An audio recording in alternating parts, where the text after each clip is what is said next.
For thousands of years, practitioners of traditional Chinese medicine have claimed they can unlock the body's secrets just by feeling your pulse. Pretty amazing, right? But now, in our age of hard data and high-tech diagnostics, this ancient art is facing its biggest challenge ever. Can it actually stand up to the rigors of modern logic? Let's get into it. To really get to the bottom of this, we have to go back in time to a pretty fascinating and honestly kind of awkward moment in medical history. So picture this. It's China, 1982. The government is really trying to bring traditional Chinese medicine back into the spotlight after a long period of disruption. So they think, hey, let's put on a big demonstration, get the best of the best together, and show everyone what this art is all about.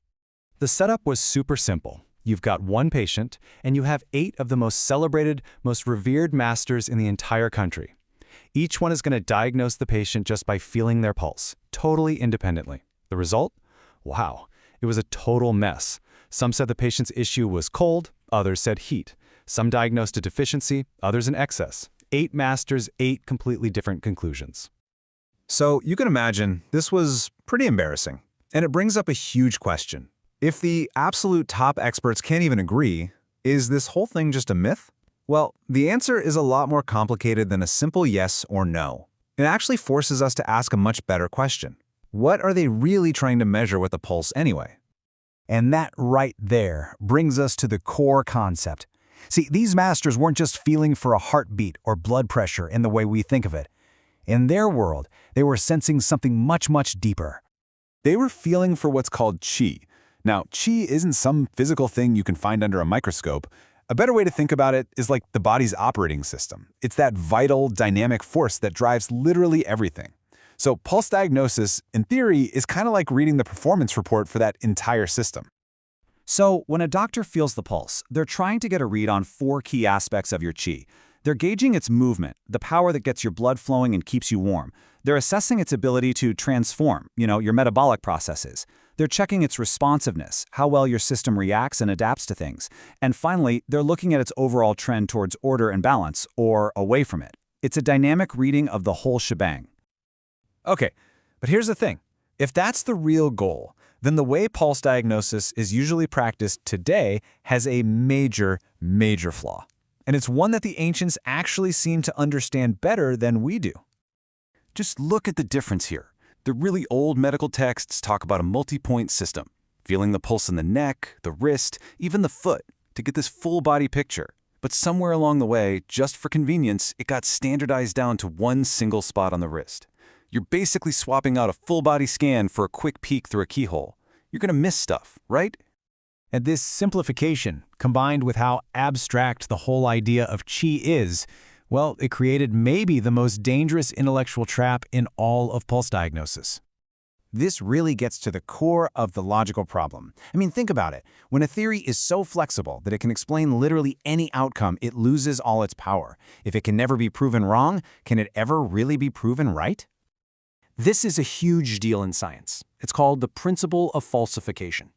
A theory is only useful if it makes a specific prediction that we can actually go out and test. If you predict it's going to rain and it's sunny, well, your theory was wrong. You learn something and you adjust. But what happens if your theory can never, ever be wrong? Well, you get stuck in this interpretive loop. Here's how it works. A doctor feels a floating pulse and says, okay, this is a surface-level illness. But then the treatment doesn't work. Now, instead of thinking, maybe my diagnosis was wrong, they just reinterpret the pulse. They say, the illness is just really stubborn and it's lingering. And boom, the original diagnosis is now confirmed by its own failure. It's a perfect self-sealing bubble of logic where you can never learn or progress. So how in the world do you break out of this loop? The source material we're looking at argues for a really radical shift in thinking. Stop treating the pulse as a definitive label and start seeing it as a systemic signal. Let's take the most famous example of all, the slippery pulse. It's been widely known as the pulse that means you're pregnant, but what is actually happening in the body to create that feeling? It's really just a signal of increased blood volume and smoother fluid circulation. And yeah, pregnancy is one cause of that, but so is eating a big, high-fat meal or having some inflammation, or even just being young and really healthy.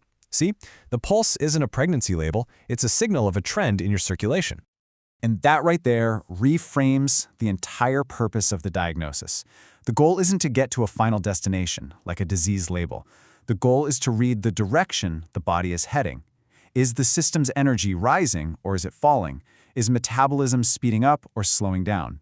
It's all about understanding the trend line, not the endpoint. And once you see it that way, this whole new path forward opens up. It gives us a way to actually integrate this ancient art with modern science, not by throwing it away, but by finally making it testable. So what that means is the future of pulse diagnosis really hinges on asking some tough but falsifiable questions. Questions like, which of these pulse feelings are actually repeatable from one doctor to the next? Which ones are just noise, maybe caused by the cup of coffee someone just had? What are its absolute limits? What can pulse diagnosis simply not detect? Could we bring back that old multi-point system to get more data? And maybe the biggest one, how do these ancient feelings line up with modern data like heart rate variability or blood pressure? So, in the end, subjecting pulse diagnosis to this kind of intense scrutiny isn't about destroying a tradition. It's about stripping away the layers of myth to find the real machine underneath. By embracing the possibility of being wrong, this ancient art might, just might, find its true, verifiable place in the future of medicine. What do you think? Can an ancient art become a modern science?